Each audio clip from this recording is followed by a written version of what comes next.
Tardes, licenciada. Bueno, vamos a continuar con la clase del día de hoy.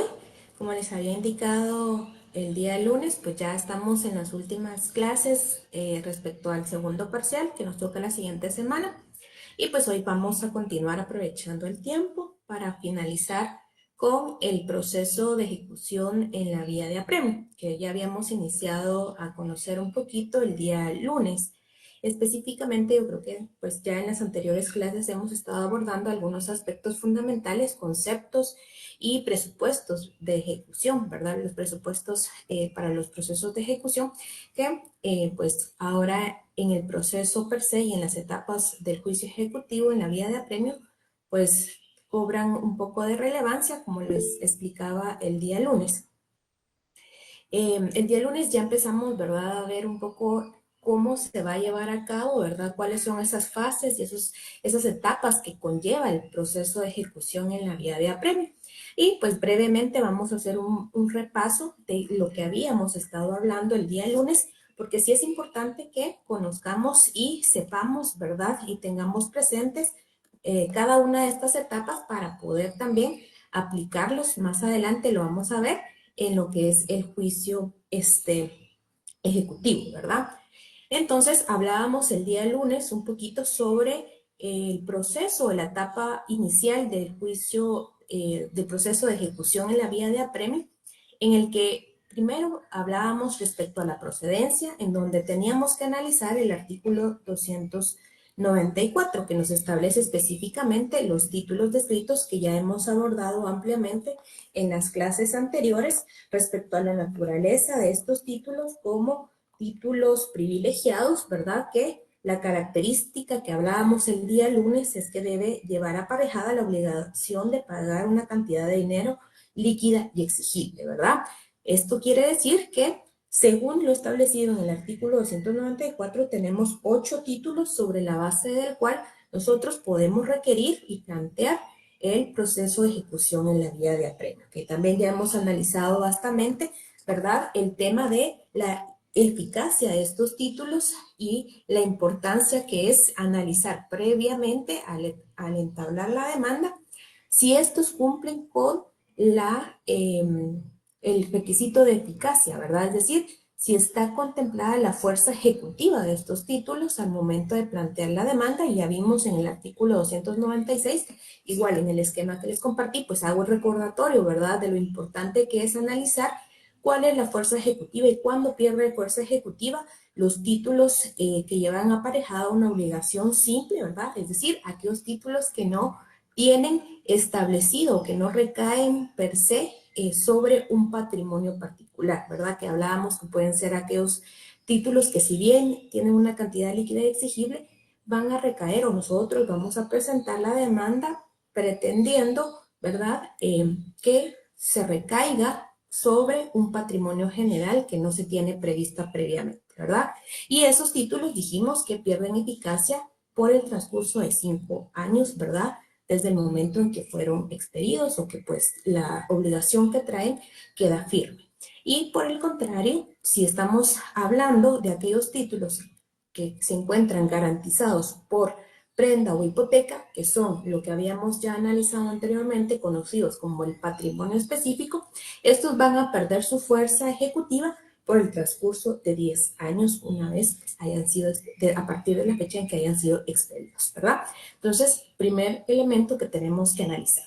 En cuanto a la demanda, ya hemos hablado, ¿verdad?, bastante, que la demanda debe cumplir con los requisitos de todo requerimiento inicial, toda acción inicial, toda pretensión inicial. Es decir, debemos observar los artículos 61, 67, 106 y 107 del Código Procesal Civil y Mercantil, y en específico para este caso, ¿verdad?, además de cumplir con dichos requisitos, debemos acompañar, ¿verdad?, el título sobre el cual sustentamos nuestro derecho, que es lo que en doctrina ya vimos, ¿verdad?, que es la acción ejecutiva, ¿verdad?, la acción ejecutiva se materializa primero por el derecho sustantivo, que pues es la obligación previamente adquirida, ¿verdad? Que está materializada por el título físico, es decir, tanto la acción material como la acción sustantiva. La tenemos que establecer a través de adjuntar y consignar el título sobre el cual vamos a requerir, ¿verdad?, el proceso de ejecución en la vía de apremio. Entonces, una vez cumplido con esto, pues presentamos, ¿verdad?, la demanda ante el juez competente. En caso de sentencia, hablábamos el día lunes, que si se trata de sentencia basada en autoridad de cosa juzgada, el cual nosotros queramos, ¿verdad?, ejecutar la obligación de una cantidad de dinero líquida exigible que en ella se haya establecida por juez competente, queda a elección, ¿verdad?, de la parte interesada, bien sea plantear la demanda dentro del expediente mismo en el que se conoció, ¿verdad?, el proceso, es decir, el proceso de conocimiento que dio origen a esa sentencia de carácter condenatorio, o bien a través de una certificación de esa sentencia podemos optar, ¿verdad?, por plantear la demanda ante otro juez que pues tenga la competencia, ¿verdad?, para conocer de estos asuntos de ejecución en la vía de apremio. Ahí queda a criterio, ¿verdad?, de la persona que está interesada en hacer valer la sentencia en el propio expediente o bien solicitar certificación del fallo y pues, plantear la demanda acompañando la certificación del fallo. Esto lo encontramos en el artículo 295 del Código Procesal Civil y Mercantil. Una vez pues presentada la demanda con los requisitos que ya hemos visto previamente, el juez, ¿verdad?, que vaya a conocer del proceso de ejecución en la vía de apremio, primero, pues va a proceder a verificar los presupuestos de ejecución, que por eso en las clases anteriores pues ya abordábamos, ¿verdad?, el análisis de cada uno de estos presupuestos, que primero vamos a partir de esa acción ejecutiva. Como les indico, la acción ejecutiva, como lo vimos doctrinariamente en nuestro caso, para el derecho civil guatemalteco se materializa tanto la acción ejecutiva material como la acción ejecutiva sustantiva, pues se comprueba a través del título, ¿verdad? Entonces, esa es la acción ejecutiva. El juez va a calificar si efectivamente la persona que está entablando la demanda trae aparejada, ¿verdad?, el derecho que pues alega y que pretende ejecutar. También debe calificar el título que acompañamos a la demanda para verificar, ¿verdad?, el tema de la fuerza ejecutiva del mismo y si este pues es suficiente y corresponde también a un título que pueda dar vía al procedimiento que estamos instando, es decir, al procedimiento en la vía de apremio. También debe verificar el aspecto del patrimonio ejecutable. Y aquí va a depender del título si la responsabilidad recae sobre un patrimonio general o patrimonio específico. Va a depender porque si el juez verifica que estamos solicitando la ejecución en la vía de apremio por ejemplo, un título que conlleva un crédito hipotecario, pues en este sentido, ¿verdad?, va a tener un patrimonio ejecutable previamente establecido y la resolución, ¿verdad?, que va a emitir, pues va a cobrar otro sentido, a diferencia de que si fuera un título el cual nosotros pretendamos que la obligación de ejecución vaya a recaer en un patrimonio general que no se ha establecido previamente y que pues también lo decíamos el día lunes, podemos advertir de una vez en la demanda, habiendo hecho una investigación previa, cuáles son esos bienes que posiblemente, ¿verdad?, pueden ser afectados para lograr un embargo, ¿verdad? Entonces, también es importante que el juez haga ese análisis sobre el elemento, ¿verdad?, del patrimonio ejecutable. Y una vez pues, verificado estos presupuestos de ejecución, el juez, si cumple con cada uno de ellos, si la demanda cumple con cada uno de ellos, pues despachará el mandamiento de ejecución, ¿verdad? El mandamiento de ejecución, pues, y todo esto que vemos en cuanto a la admisión, se encuentra establecido en el artículo 297 del Código Procesal Civil y Mercantil, en el que efectivamente establece mandamiento de ejecución, ¿verdad? Para el mandamiento de ejecución hablábamos, ¿verdad?, que no será necesario el requerimiento de embargo si la obligación está garantizada con prenda o hipoteca. En estos casos se ordenará, se notifique la ejecución señalando día y hora para el remate de conformidad con el artículo 313. Es decir, Ahí es donde cobra importancia analizar qué título, ¿verdad?, estamos presentando y si este título lleva aparejada una obligación patrimonial específica, pues de una vez el juez al calificar y el verificar que está garantizada con prenda o hipoteca, pues mandará, ¿verdad?, a ordenar el remate de conformidad ya con la etapa que vamos a ver más adelante, que empieza desde el artículo 303. En este supuesto, si en dado caso el título corresponde a un título garantizado con prenda o hipoteca, la resolución del juez, ¿verdad?, va a ser distinta y en ese caso ordenará inmediatamente, ¿verdad?, como lo hemos indicado, el remate, ordenará el remate de conformidad con la normativa que más adelante vamos a ver. En dado caso, ¿verdad?, no se trata de un título que llegue aparejada un patrimonio ejecutable específico, sino pues general, el juez, ¿verdad?, en la resolución va a despachar el mandamiento de ejecución y en esta ordenará el requerimiento de pago al obligado y el embargo, ¿verdad?, de bienes suficientes que alcancen a cubrir la cantidad líquida y exigible que se está pretendiendo por parte del accionante, ¿verdad? Para ello debe nombrar un ministro ejecutor y esto lo vemos en el artículo 298 del Código Procesal Civil y Mercantil, en el que en la clase pasada hacíamos la anotación de que acá ponemos ministro ejecutor, ¿verdad? Acá el artículo 298 nos establece que el juez, para verificar y hacer ese requerimiento de pago o bien el establecimiento de embargo de bienes, debe nombrar a un ministro ejecutor.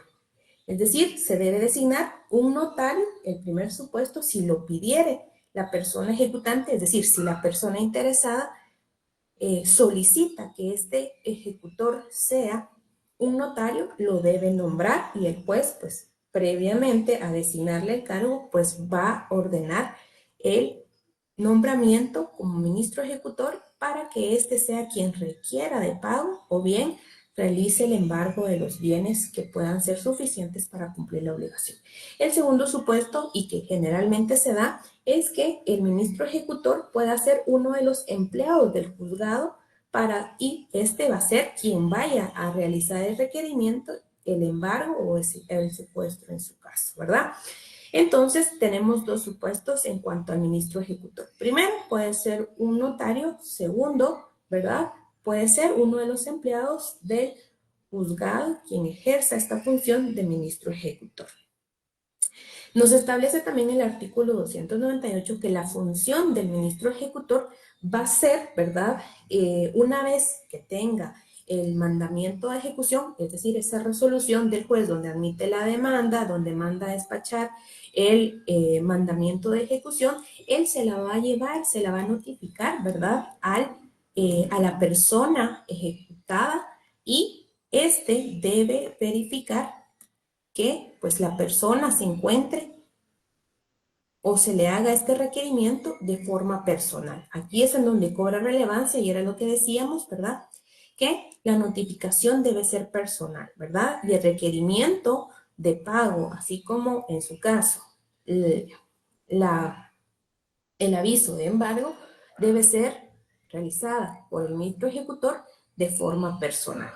Y en caso de ausencia de requerimiento, y en caso de ausencia, el requerimiento y el embargo será mediante el diario oficial, ¿verdad? Y esto lo vemos en el artículo 299, que si en caso no se hallara en la persona ejecutada, el juez podrá establecer, ¿verdad?, mediante la publicación en el diario oficial, este requerimiento de ejecución o bien también el señalamiento del embargo de bienes suficientes para cubrir el monto establecido en la demanda. Y esto lo tenemos en el artículo 299, que establece que efectivamente se harán el requerimiento y el embargo por el diario oficial y surtirán sus efectos desde el día siguiente a la publicación. En este caso, se observarán además lo dispuesto en el Código Civil respecto a los ausentes, ¿verdad? El día del lunes hablábamos un poco de esto y explicábamos que en dado caso, ¿verdad?, la persona ejecutada pues ya no se pudiera hallar o no se encontrara, pues se tiene que seguir el procedimiento, ¿verdad? Para nombrar, ¿verdad? Un representante legal y así pues que se pueda cumplir con las distintas fases del proceso. Ahora bien, en caso únicamente pues se sepa que la persona no fue hallada en el lugar, ¿verdad? En el que sí se encuentra y tenemos conocimiento que efectivamente radica, ¿verdad? Aún en el lugar que señaló, ¿verdad? Como residencia, pues puede ser publicado, ¿verdad? El requerimiento y el embargo por medio del diario oficial.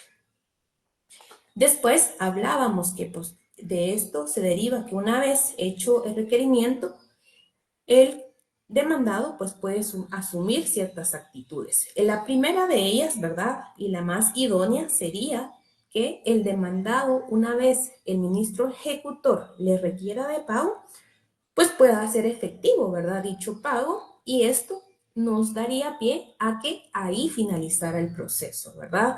Ahí finalizara el proceso de ejecución porque ya se daría por satisfecha, ¿verdad? La pretensión del accionante en requerir, ¿verdad? La cantidad que se adeuda, ¿verdad? La cantidad líquida y exigible, además de establecer un monto referido a las costas, ¿verdad?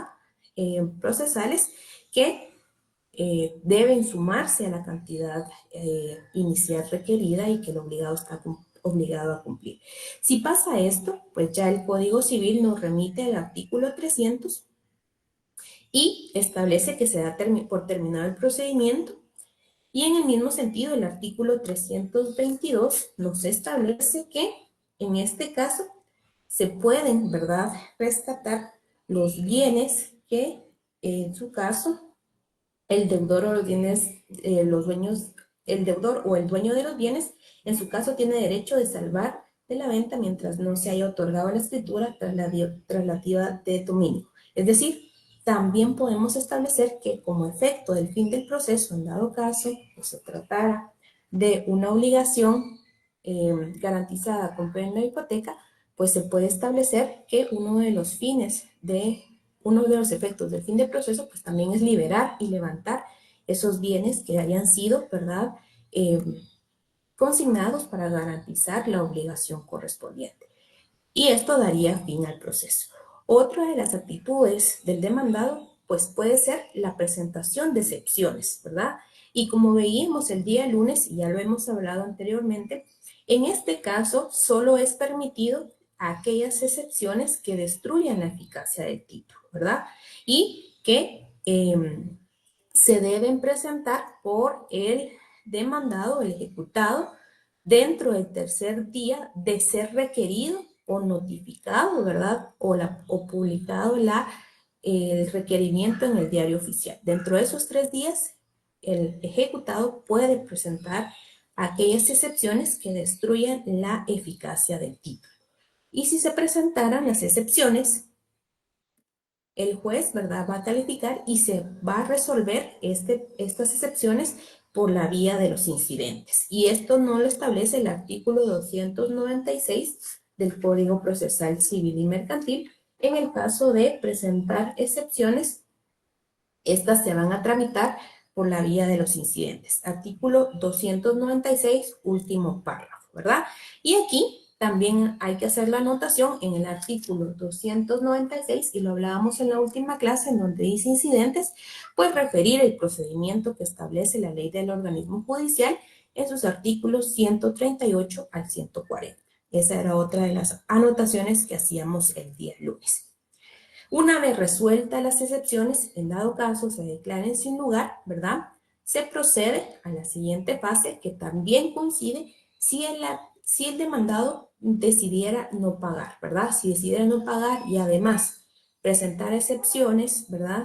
Y estas excepciones son declaradas sin lugar, pasamos a la fase del embargo, ¿verdad? Y el día lunes aquí nos habíamos quedado en el tema del embargo como una figura importante, ¿verdad? Que ya habíamos visto en la última clase sobre el embargo como un acto procesal, ¿verdad? Per se y necesario en los juicios de ejecución, ¿verdad? Y aquí decíamos anteriormente que es a través del embargo que se puede dar, ¿verdad?, esa función de alguna manera expropiativa, ¿verdad?, que el juez ejerce en los casos de ejecuciones.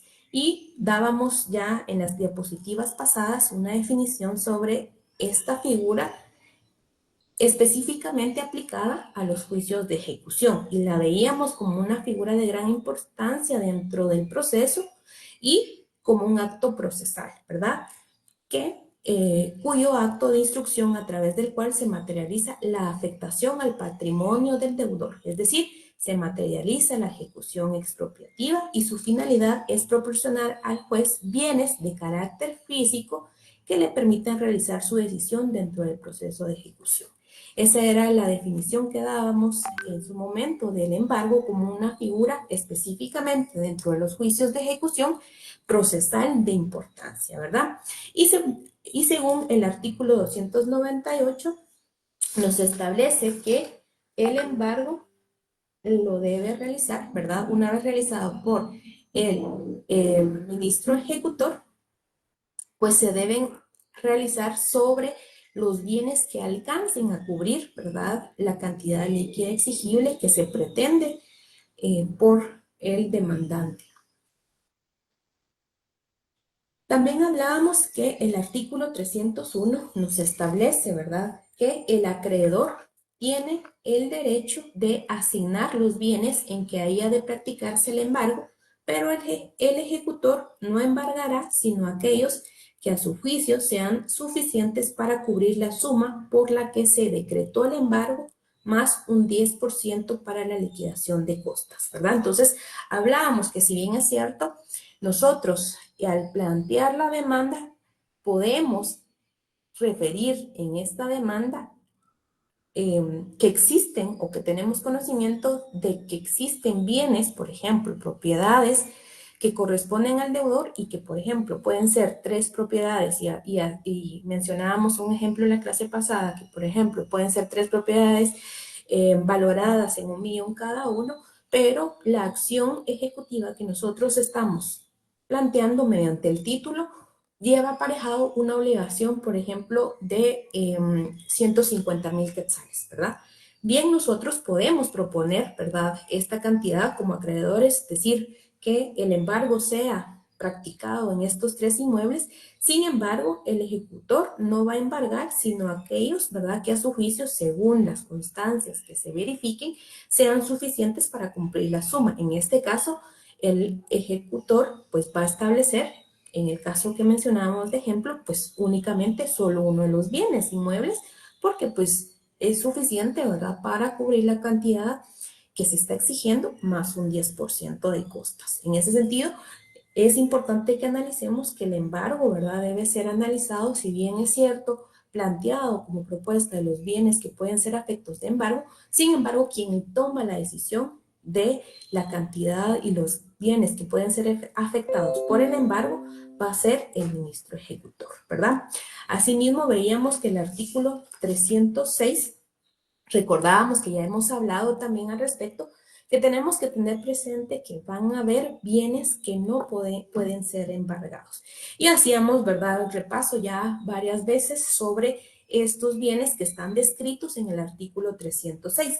Pero además poníamos énfasis en la última clase sobre el tema del embargo de los salarios y los sueldos, ¿verdad? Y específicamente también hablábamos un poquito sobre el tema de las pensiones alimenticias. Habíamos ya hablado y abordado sobre los artículos 96, 97 que también del Código de Trabajo que también nos establecen que no pueden ser embargados, ¿verdad?, las herramientas de trabajo. Y llegábamos a la conclusión, haciendo el análisis respectivo, ¿verdad?, que en la mayoría de los casos que actualmente los sueldos y salarios pues van más allá de 300 quetzales y el salario mínimo oscila entre los 3,500 un poquito más, pues se aplica, ¿verdad?, lo que establecíamos en cuanto a los porcentajes, ¿verdad?, de que no puede ser embargado el 65% para obligaciones generales. Esto quiere decir que únicamente, ¿verdad?, en cuanto a porcentajes de